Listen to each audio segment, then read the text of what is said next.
当社は御祭神にスサノオノミコと稲田姫ノミコとをお祭りをしております。災厄をお祓いするご霊験があらたかで、厄払いに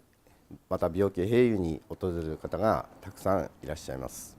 境内には安倍の生命を祀る生命神社、また白山神社、稲荷神社、それに恵比寿神社が